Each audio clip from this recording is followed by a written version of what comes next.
It's time for the 1430 Connection on 1430 WNAV and 99.9 FM, spotlighting news, newsmakers, and important community issues. Now, with this week's edition of the 1430 Connection, here is WNAV news anchor Donna Cole.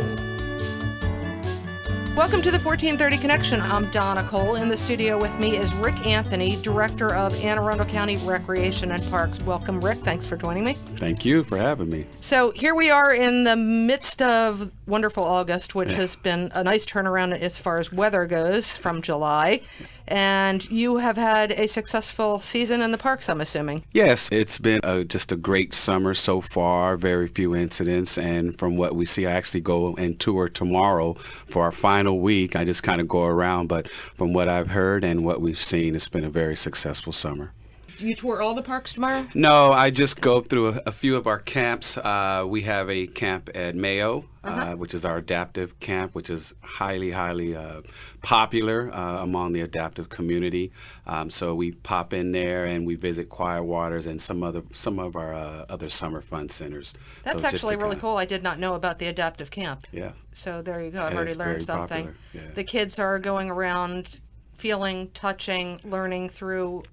It's mainly for our special needs kids, and so we have a very specialized camp there, and very specialized counselors and volunteers that have activities that are geared toward obviously their needs, their uniqueness of who they are.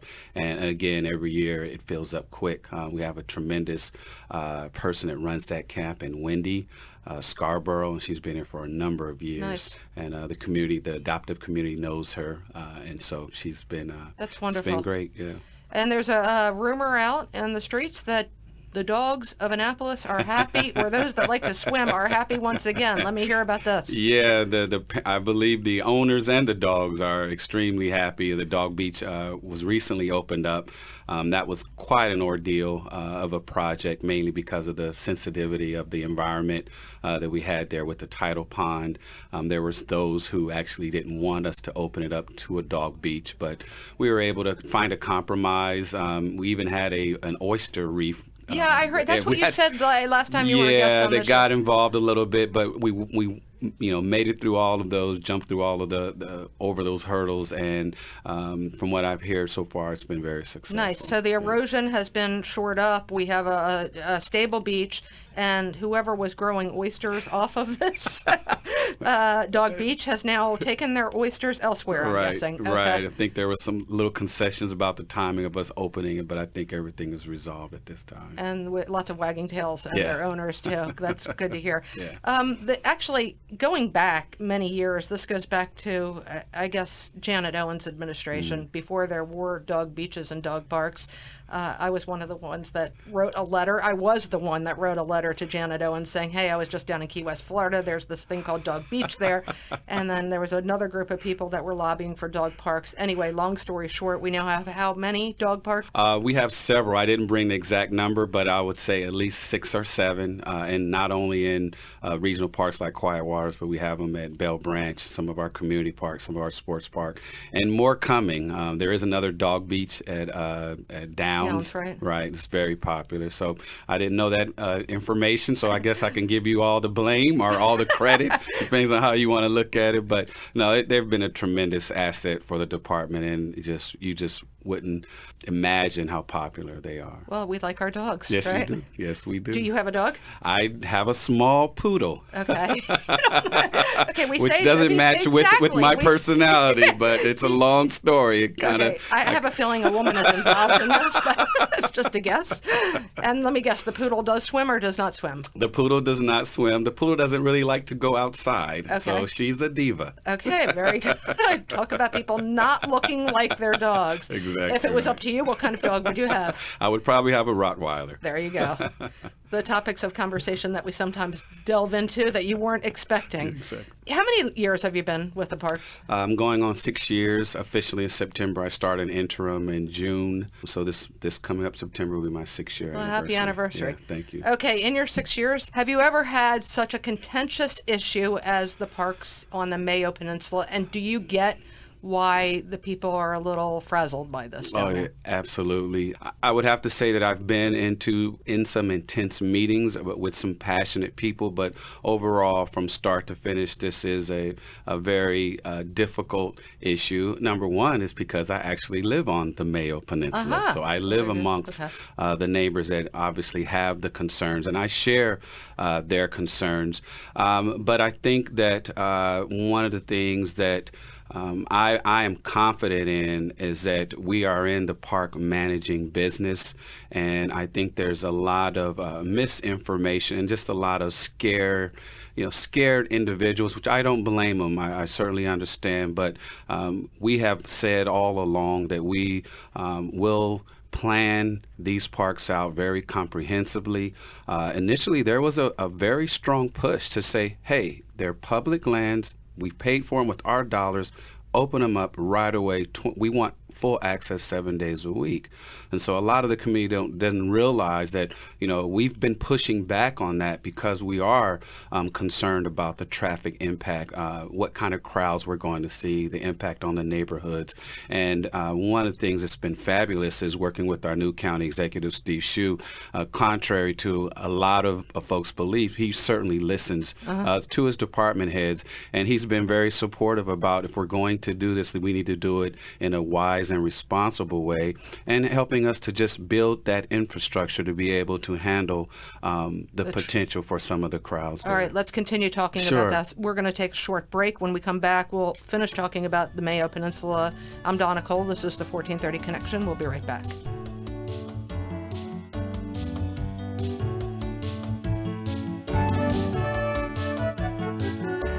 Welcome back to the 1430 Connection. I'm Donna Cole. In the studio with me is Rick Anthony, Director of Anne Arundel County Recreation and Parks. We're talking about the Mayo Peninsula, what parks are there and what might be coming in the future, and responsible way of developing both and maintaining both. So what parks are down on the peninsula now? So right now we own 3 parks. Mayo is actually the most developed park, and that's where I mentioned we have our adaptive recreation camp. It's the smallest of the 3, and is the one's probably the most environmentally sensitive park. Then we also have Beverly Triton Park, which is the one closer to my neighborhood. It sits kind of in the middle of Beverly Beach community and Saunders Point. That is over 300 acres, but a lot of that is with large tidal ponds, a lot of environmental sensitive area. Also, that is the park we kind of made the compromise of saying, okay, let's open this up and let's allow the access. Prior to that is where, citizens really had to get a permit, and to be quite frankly, the prior ranger that was there before I got there would just kind of run people out. So we kind of changed the mindset, and we agreed that we should allow the general public to have some access to that park. And then thirdly is South River Farm Park, which is probably the largest undeveloped area. There's not many tidal ponds, and has some open field space. And we currently have our southern maintenance yard there. So there's a little bit of construction going on there because of the sewer main. We have a presence there with our maintenance staff. And our compromise there was just let's open it up maybe Monday through Friday when we know that we have staff there, but not on the weekends, certainly not into the evening hours because of the equipment and things like that. We just had some concerns about doing that. And so the plan is to actually master plan all 3 of those parks, including the possibility of us taking over the Mayo sewer. Because then it goes to Annapolis and Exactly. So that would be great that a developer doesn't get that property, and we can tie all that in to one large park. The concept is to have those 3 parks all within 2 miles of each other to be one regional park concept. I never even thought that maybe a developer would come in and get that water reclamation facility, and the parks taking it over would protect it. Right. And there's always, not to say that was part of the question of doing that, but that did come up at our public meeting, was what are we going to do with this property? It is surplus property, and as you know, the county executive has a mandate that he does not want the county to be the largest landowners in the county. So I think it's a perfect fit in light of what we're doing at South River Farm, even improving the parks at Lock Haven. It just goes along with that, and again, we'll plan it all out out to make sure it has the least amount of impact. And actually getting that site, in my opinion, does help our case with keeping a lot of the traffic out of the peninsula and possibly kind of on the main road of 214. Right. That road going in and going out. Yeah. Do you see that getting any better anytime soon? And is that part of the consideration with opening hours and times and all that? Yeah, it's a very complex situation there. Obviously, the road is owned by the state, so there is some concerns about us getting a little far ahead with and I think the big thing is more of development than it is the parks. From what we know already, the hours that people come to the parks really don't conflict with the hours of rush hour and coming home and that sort of thing. Maybe in the evenings a little bit, but certainly, maybe a couple months in the summer, and then wintertime it just changes out. Yeah. I have to say, on a previous show, one of the things I brought up was that I frequently use Homeport Farm Park. Yeah. And I very rarely ever see anyone at Homeport Farm Park. Usually, and I'm there 2 or 3 times a week, and I'm normally the only one there.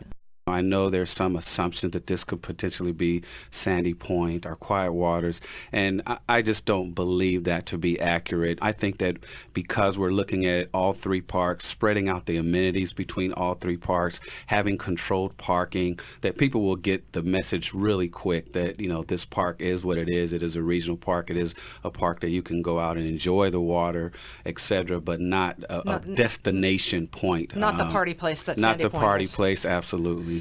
So let me ask you this. When you originally opened some of these parks, for instance, Homeport Farm Park, did you have the resources in place to sort of keep an eye on it as much as you wanted? Not originally. Do you now? Now we are, and that's another, obviously, tribute to the county executive, just really understanding what our department has been through over the years. I would venture to say we were probably the department that had the most significant cuts, both in personnel and in budget. And at the same time, we have such a demand of not just water access initiatives, but sports initiative, fields, everything. As the population continues to grow, the demands are placed on us. So we're building turf fields, we're doing all these things. At the same time, our budget is getting cut.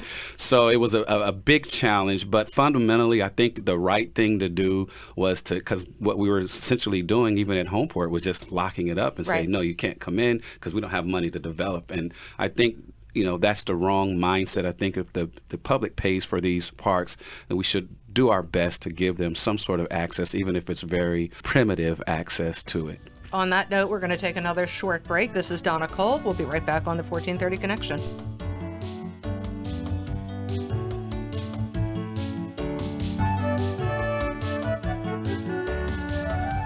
Welcome back to the 1430 Connection. I'm Donna Cole. In the studio with me is Rick Anthony. He's director of the Anne Arundel County Recreation and Parks. And we've been talking about Mayo Peninsula. We've been talking about all the other parks that have opened in recent history. Now let's move on and talk about recreation, the new turf fields, which have brought in lacrosse tournaments. Yeah, lacrosse, field hockey, and soccer are probably the biggest tournaments right now that are growing. And for those that don't have a kid that plays any of those sports, it's a huge industry. And these tournaments bring in a lot of people, not just from local area, from many states, and a lot of money too, correct? Absolutely. And one of the things that I like to hang my hat on is that when I got there, we made some changes within the department. Again, during the times when the budget was being cut and things were very tight, my staff is tremendous. They were wearing several hats, but we reconfigured ourselves mainly we had a marketing division that I implemented into the department, and it was mainly for, hey, let's show the county that we are good partners with the county, that we bring in economic impact. Let's raise our profile. Instead of crying to the elected officials about our budget, let's prove to them that we are a very important part of this county. And so the first thing we did, we created that division. Colleen Joseph heads up that division. We developed a great relationship with the Annapolis and Anne Arundel County Visitors Bureau, and they love loved it because prior to that, I don't believe there was a strong connection there. And so we can really hang our hats on some very significant economic impacts, obviously with all of our amenities, the tournaments, the turf fields, especially at Annapolis now, which is becoming one of the best tournament venue sites for us. And so, that is something that we can look back and say. This is Annapolis High School you're talking Yes, about? Yeah, Annapolis by High the way, School. I guess we have an Annapolis High School coach that lives in my neighborhood. Driving down the street one day, I had a bus pull into my neighborhood with a team from Florida, a girls' team from Florida. This is in a little street in my neighborhood. Get out, and I'm like, what the heck is that all about? And we found out it was a tournament going on at Annapolis High School. Yeah. And instead of this being held in Virginia, and instead of this being held in Florida, Yeah. you have these athletes coming into Anne Arundel County, into Annapolis now. Yeah, what better place? We have the airport here, beautiful downtown Annapolis. We believe this is kind of a marquee place as we continue to expand our infrastructure to be able to accommodate them. This is a marquee place for tournaments. It just makes sense. And some of the tournaments that left the county, and mainly because we were not, in my opinion, competent to handle it. We would just essentially just give them a permit, but we wouldn't provide the support, the guidance, to deal with the community issues that now we have a designated person to do that. And these tournaments are coming back. And so not only coming back, but we're getting new tournaments. So we're still growing it. We hope to have an RFP where we can just say, hey, these are our dates, these are our sites, and instead of going down to Ocean City, instead of going to Salisbury, they'll be coming here. Right here. And at these tournaments, you have many fields with lots of players on each of those fields, lots of teams on each of those fields, and vendors coming in. Absolutely. Whole vendor villages, right? Yes, all of the above. So, and the revenue for us is not as significant as the economic impact that we bring to the county. And just, our citizens are the ones that are really enjoying it. It's not something that, we're bringing a lot of out of county groups in and taking over the fields. Our citizens are participating and thanking us, and, are happy that we're providing. I love it. So what's next on the list? Are we getting more turf fields somewhere that we want to know about? Yeah, well, our turf field program is continuing, and for the second time we're actually building them in a park, and that's at Bell Branch Park, which was initiated by the previous county executive,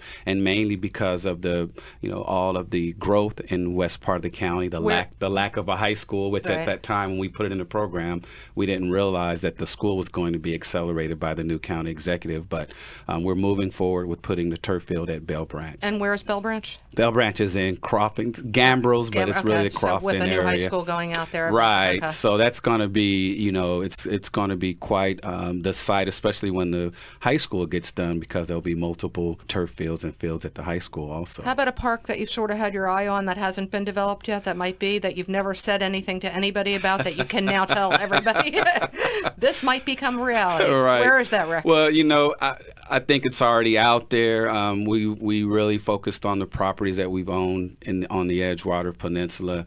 And just for instance, Beverly Triton, even though there's design money in this budget and next year, it's still a few years away before that construction starts. And even South River Farm is probably years away. So, these parks are all in the hopper. The county executive has made it clear that he wants a regional park at West County, and that logically lends itself to the dairy farm, but that's a whole nother mountain that we have to climb, but we're working through that. We have some dedicated staff that are trying to convince the Navy to allow us to do some of the things that we want to do. And then he's farther south.